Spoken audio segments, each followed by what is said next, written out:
Existen tres transformaciones isométricas que son la traslación, rotación y reflexión. En este caso estudiaremos la rotación. Se dice que una rotación, y se escribe de esta manera como R, una rotación con centro de rotación O, que puede ser un punto específico del plano cartesiano, como podría ser aquí en la figura, y con un ángulo alfa, el ángulo de rotación cuya medida es alfa. En este caso, si se dan cuenta, el alfa es el ángulo que va desde un punto que forma el ángulo P. La rotación va en este sentido, no sé si se aprecia bien la flecha, pero es la flecha que va de aquí para acá, en ese sentido, es el ángulo alfa, y el punto que originalmente es P pasa a ser un punto P', para indicar que este punto es el resultado de haber rotado el punto P. Entonces, es una transformación isométrica que asocia al punto P otro punto llamado P', tal que la distancia entre O y P, que es esta distancia, es equivalente, es decir, es la misma distancia que la que hay entre O y P'. Y además, este ángulo que es el POP' es el alfa. Entonces, aquí hay una definición que es bastante importante tener en cuenta para sobre todo el uso de las tablas de rotación.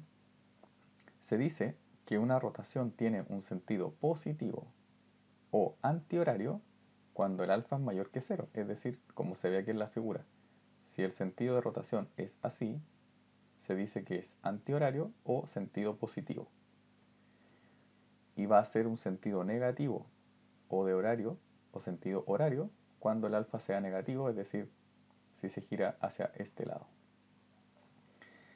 Entonces, también se indica que para rotar un polígono se pueden rotar sus vértices y luego se unen los puntos que se obtienen con segmentos según corresponda. Es decir, lo mismo que ocurría en el caso de la traslación, que lo pueden ver en el video anterior. En la traslación ocurría algo similar.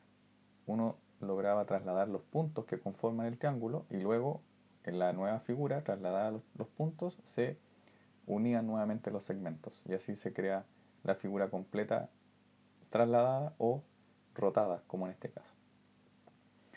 Ahora, dado que esta construcción se podría hacer quizás con instrumentos como un compás para poder hacer un giro, en este caso lo que vamos a utilizar es las coordenadas, los resultados de estas traslaciones, de estas rotaciones, perdón. Entonces, en el plano cartesiano, cuando se rota un punto donde ya está definido el centro de rotación, en 90, 180, 270 o 360 grados, hay ciertas regularidades, las cuales sirven para obtener las coordenadas nuevas de sus imágenes. Eso quiere decir, imágenes quiere decir, por ejemplo, que aquí P' es la imagen de P, dada esta rotación. Entonces se pueden obtener las coordenadas de las imágenes sin necesidad de construir geométricamente la rotación. Como les decía, geométricamente significaría usar un compás y algún instrumento que permita medir un ángulo. Entonces, en la tabla que está aquí se muestran las coordenadas de estos puntos que se obtendrían si es que hacemos una rotación en torno al centro de rotación O y un ángulo de rotación que en este caso sería 90, 180, 270 o 360. ¿Cómo se utiliza?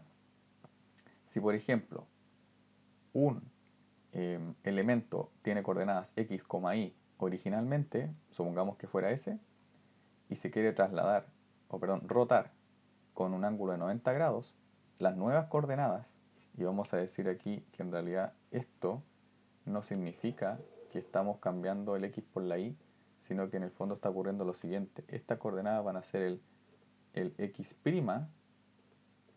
y', que en el fondo sería el nuevo x equivale en cuanto al número al negativo del y original.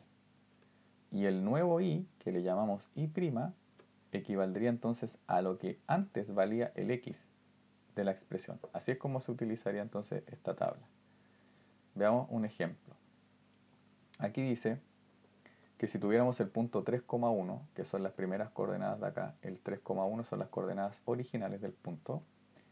Si lo quisiéramos trasladar en torno al punto del origen con 90 grados, según lo que vimos en la tabla, 90 grados significa que el nuevo x va a ser el menos y el nuevo y va a ser el x de antes. O sea, si aquí dice que tiene que ir menos y, el y original es 1, por lo tanto va un menos 1. Y aquí dice que tiene que en el nuevo y, recuerden que este es el x',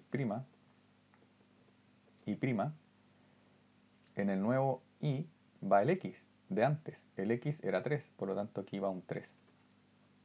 Y este punto entonces, el P', sería de coordenadas menos 1,3. ¿Qué es lo que podemos apreciar aquí? Que está el menos 1,3. Y esto representa entonces un giro de 90 grados en torno a este centro O. Si hacemos lo mismo para el caso de 180 grados, significa entonces que según la tabla, que lo que antes era x, ahora se llama el x', lo mismo el y', y estos valores serían que el nuevo x va a ser menos x y el nuevo y va a ser el menos y. Por lo tanto, lo que antes era 3, ahora es menos 3, y lo que antes era 1, ahora es menos 1, que serían entonces las coordenadas de el menos 3, menos 1, que aparece acá, menos 3, menos 1.